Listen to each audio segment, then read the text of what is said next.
নমস্কার বন্ধুরা, পলির রান্নাবান্নায় সকল বন্ধুকে স্বাগত। আজ নিয়ে এসেছি healthy smoothie recipe. Weight loss করতে চান যারা বা ডায়াবেটিসে ভুগছেন তারা এই স্মুদি ট্রাই করতে পারেন। ওয়েট লসের জন্য সকালের ব্রেকফাস্ট বা দুপুরের লাঞ্চে এটা খেতে পারেন, কিন্তু কখনোই ভাত বা রুটি এর সাথে খাবেন না, অনেকক্ষণ পেটে থাকে। খুবই হেলদি একটা রেসিপি। তাহলে চলুন আমি কিভাবে স্মুদি তৈরি করলাম দেখে নেওয়া যাক। স্মুদি বানাতে আমি নিয়েছি ওটস, চিয়া সিড, এটা জলে ভিজিয়ে রেখেছি, আর খেজুরের দানা ছাড়িয়ে ধুয়ে নিয়েছি টক দই। এখানে আপনারা দুধ বা প্লেন জলও ব্যবহার করতে পারেন।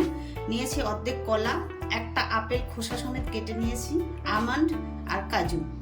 এইটা দিয়ে আমি স্মুদিটা বানাবো। ওটস ভেজে নিচ্ছি একটু, গ্যাস কমিয়ে একদম। যখন ওটস ভাজবেন তখন গ্যাসের ফ্লেমটা একদম লো করে রাখবেন।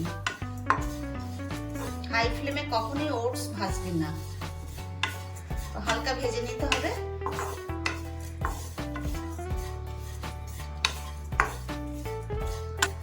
ওটস ভাজা হয়ে গেছে, কালারটাও একটু চেঞ্জ হয়ে গেছে। এবার গ্যাসটা আমি বন্ধ করে দিচ্ছি। মিক্সির বোলে প্রথমে ওটসটা দিয়ে দিচ্ছি, তারপরে দিয়ে দিচ্ছি চিয়া সিড,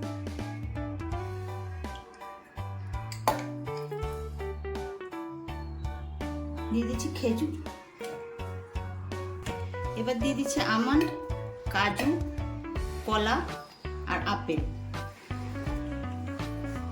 দিয়ে দিচ্ছি টক দই। স্মুদি যখন তৈরি করবেন তখন কখনো গুড় বা চিনি ব্যবহার করবেন না।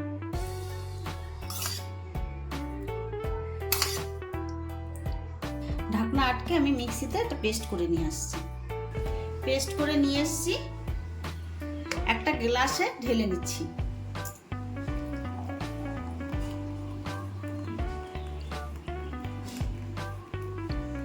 উপর দিয়ে একটু চিয়া সিড দিয়ে দিচ্ছি।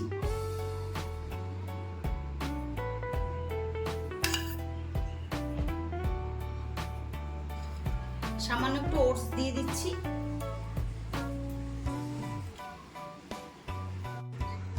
গার্নিশিং এর জন্য আমি 2 পিস কলা আর কাজু আমন্ড দিয়ে সাজিয়ে দিয়েছি।